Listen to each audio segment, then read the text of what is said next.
Encore une sombre histoire. On n'a jamais vu autant de victimes en si peu de temps. Moi, en 15 ans de métier, j'ai jamais vu ça encore. Oh là là là là. Je me demande bien ce qui peut faire ça. Allez, encore un tas de victimes. Mais je crois que j'ai le coupable.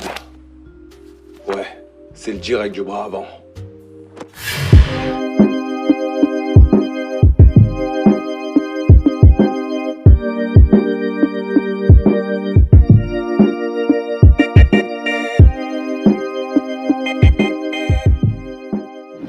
Le direct du bras avant, c'est la base. Tout boxeur qui se respecte doit maîtriser cette technique. D'ailleurs, il faut savoir que sur un ring, 60% des coups qui sont délivrés sont des directs du bras avant. Et c'est le point fort de grandes légendes. Bah, Mohamed Ali déjà pour commencer.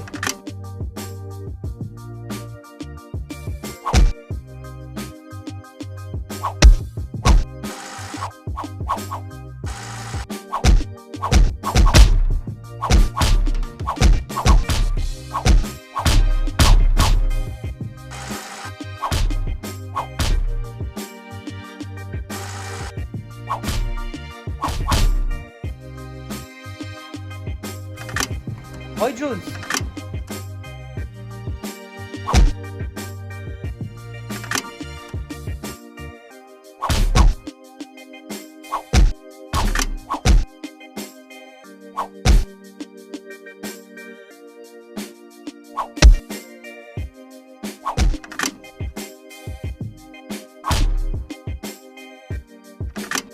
Lennox Lewis.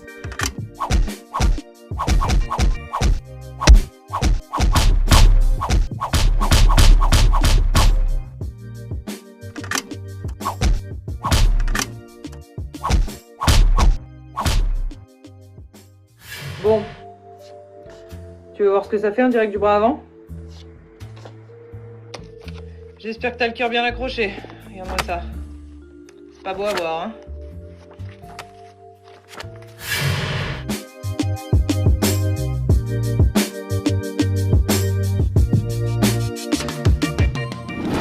Mais l'important, c'est de comprendre à quoi il sert. À trouver sa distance. Le jab, c'est un véritable repère sur le ring. Face à ton adversaire, il va te permettre à chaque fois d'évaluer où est-ce qu'il se trouve. D'accord? Donc bras tendu, à chaque fois je déclenche. Si je touche, je suis à bonne distance. Si je touche pas, je suis trop loin. Si j'arrive bras pliés, je suis trop près. À préparer ses attaques. Il faut voir le jab comme un véritable passe-partout. C'est une clé qui t'ouvre toutes les portes. Tu t'installes avec le jab et derrière, tu peux envoyer ce que tu veux. Tu peux travailler avec ton jab pour envoyer ton direct arrière. Tu peux travailler avec le jab pour envoyer ton uppercut du bras arrière. Tu peux envoyer le jab pour envoyer le crochet du bras avant. Ton jab, il te permet de faire ce que tu veux. Ah, c'est pour ça qu'à chaque fois on démarre avec le bras avant. À chaque fois, hein, mais le plus souvent possible. À marquer des points faciles. La trajectoire la plus rapide, c'est la ligne droite. Le direct, c'est une ligne droite. Du coup, tu peux marquer des points easy, sans te fatiguer. Tu déclenches le bras en face de toi et à chaque fois, ça touche. Comme si tu jouais à chat en fait. En plus, le bras avant, c'est le bras le plus proche de ton adversaire. Une raison de plus pour en abuser. À désorganiser la défense de l'adversaire. Le jab, c'est grave chiant. T'as pas le temps de t'organiser, ça va trop vite. Tu touches en haut, il lève les mains, pouf, tu touches en bas. Tu touches en bas, il baisse les mains, pouf, tu touches en haut. C'est infernal. À le faire reculer ou à l'empêcher d'avancer. Avec un bon jab, on s'impose à l'adversaire. On peut le faire reculer. Là, là, là. S'il décide d'avancer, on le garde à distance. Là, on l'empêche. Là, là, là, là. J'ai envie de te dire, personne n'a le même jab. C'est un peu comme une signature. Ça dépend de ta morphologie, de ton école, de ton niveau. Et si tu veux des noms, je vais t'en donner.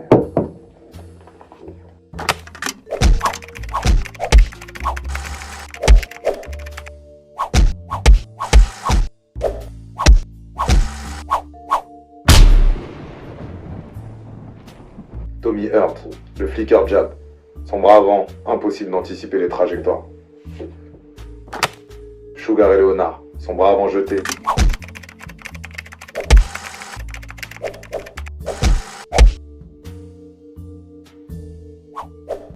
T'as même pas le temps de cligner les yeux que tu prends.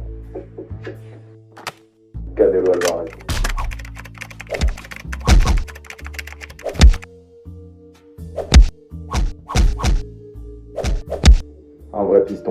t'exploses ta garde comme un fusil à pompe.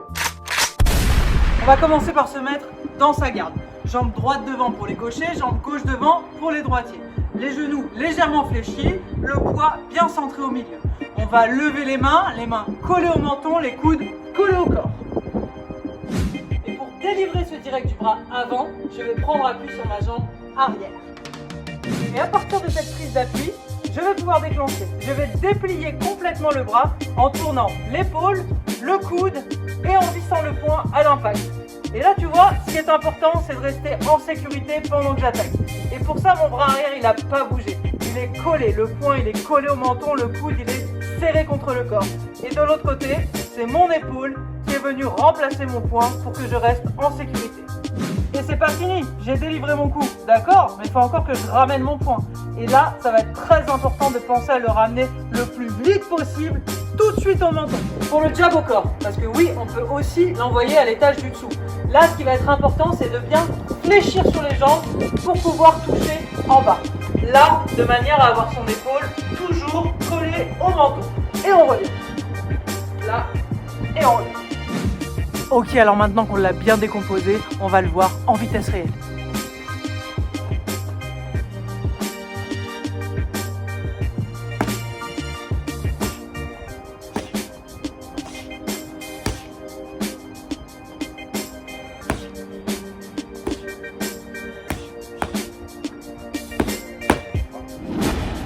Maintenant, il va falloir faire gaffe.